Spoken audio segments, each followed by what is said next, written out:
आप सबों को यीशु सहाय, जोहार, सलाम और नमस्कार। आशा करता हूँ कि प्रभु यीशु मसीह के नाम से आप सब अच्छे से होंगे। प्रभु की सारी खुशियाँ आपको दे।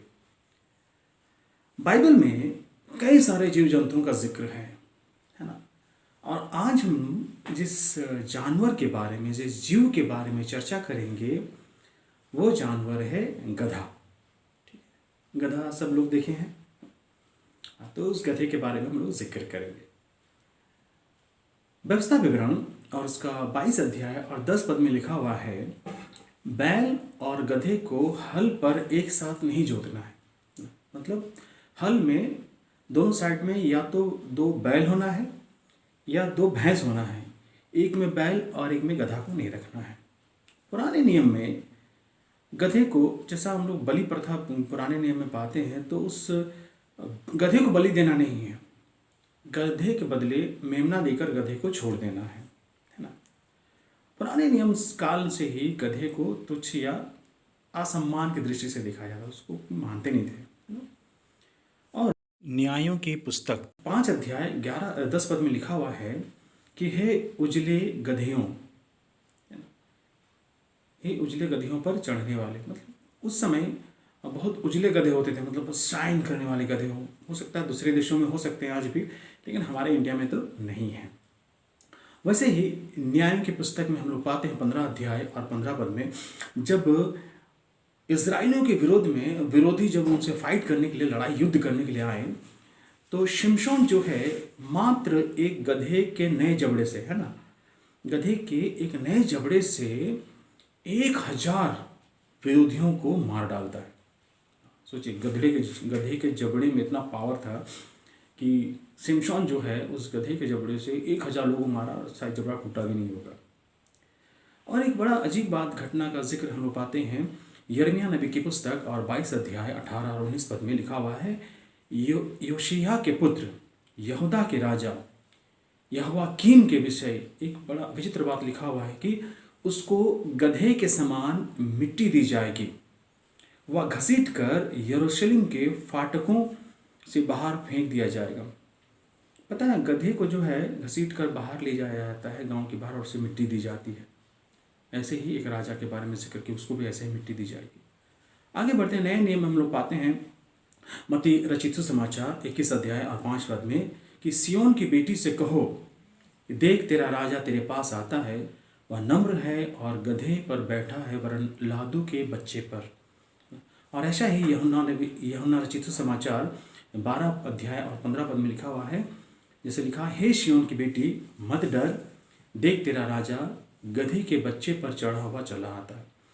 जिस गधे को आज तक तो तुच्छ समझा जाता था, उस गधे पर सर्वशक्तिमान सृजनहार परमेश्वर स्वयं प्रभु यीशु मसीह, जो सर्वव्यापी परमेश्वर है, उस गधे पर चढ़ता है और यरूशलेम में प्रवेश करता है।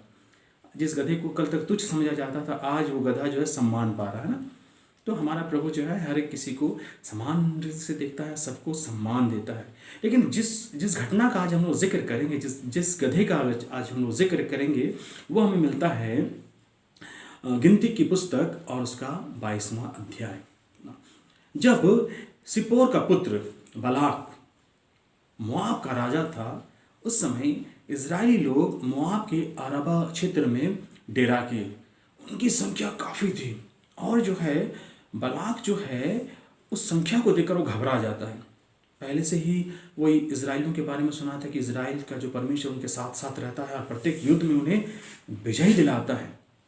वो संख्या को देखकर घबरा जाता है, और कैसे हम इसे फाइट करेंगे, यदि हम इसे डायरेक्ट फाइट करेंगे तो इजरायलियों से हम हार जाएंगे। तब वो अपने ही देश में एक नबी के पास जाता है जिसका नाम था बिलाम। वो राजा जो है अपने कुछ प्रतिष्ठित लोगों को नबी के पास भेजता है, बिलाम के पास, और बहुत सारा गिफ्ट लेकर, दक्षिणा लेकर उसके पास जाते हैं। और प्रतिष्ठित लोग जो बोलते हैं बिलाम से कि राजा आपको बुलाए हैं, आप चलिए हमारे साथ। बिलाम जो है वो उनसे कहता है कि ठीक है, मैं चलूँगा, लेकिन कल चलूँगा, आज मुझे रात में प्रार्थना करना है, परमेश्वर से पूछना कि मुझे जाना चाहिए या नहीं जाना चाहिए। तब वो रात भर प्रार्थना में बिताता है, तो परमेश्वर उनसे कहता है बिलाम से कि तुम इनके साथ मत जाओ।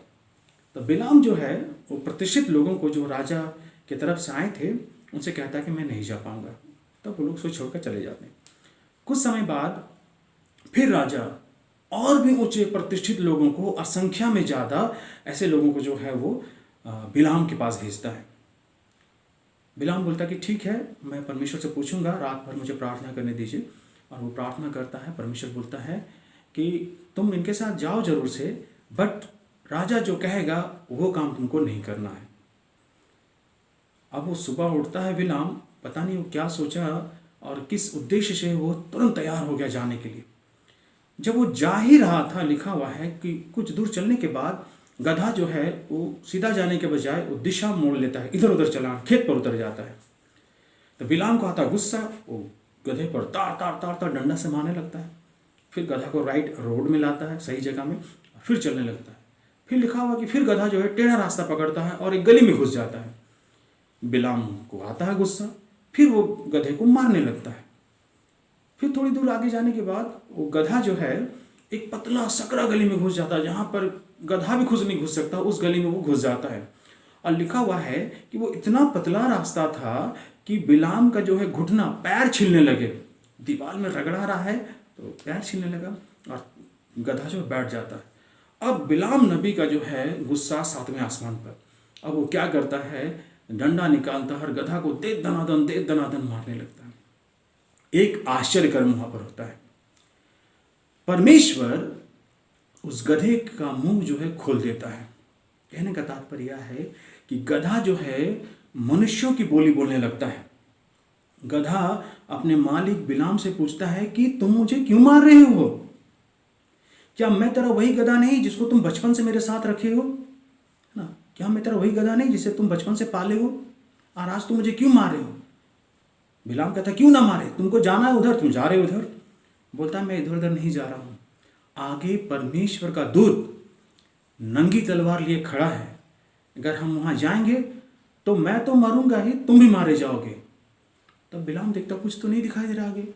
तब परमेश्वर जो है बिलाम की आंखों को खोलता है और बिलाम देखता है कि परमेश्वर का एक दूत हाथ में नंगी तलवार लिए जो है खड़ा है।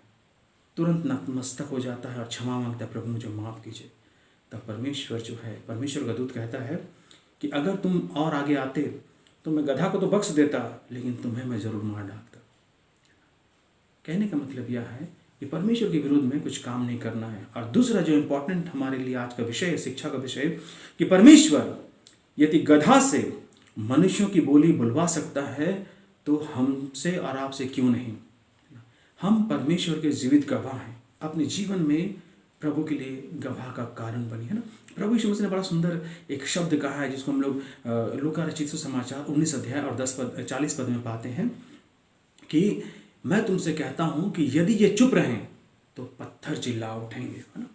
अगर हम चुप रहेंगे तो पत्थर चिल्ला उठेंगे परमेश्वर की महिमा के लिए। अगर हम चुप रहे तो जीव जंतु परमेश्वर की महिमा के लिए चिल्ला उठेंगे। यदि हम चुप रहे तो आकाश, पृथ्वी और सारे सृष्टि, पेड़ पौधे परमेश्वर की महिमा गाने लगेंगे। तो हम क्यों चुप रहें? आइए हम अपने जीवन के द्वारा परमेश्वर को गवाही दें, है ना। गवाही देना है कि प्रभु यीशु मसीह हमारे लिए आया और क्रूस पर मारा गया। प्रभु यीशु मसीह हमारे लिए आया और वो गाड़ा गया। और प्रभु यीशु मसीह हमारे लिए तीसरे दिन मुर्दों में से जी उठा। यही तो गवाही है क्रिस्त में मेरे प्रियो। आइए हम सब मिलकर परमेश्वर के राज को बढ़ाने का काम करें। प्रभु आप सबको आशीषित करें। God bless you. Ishwar Sahay.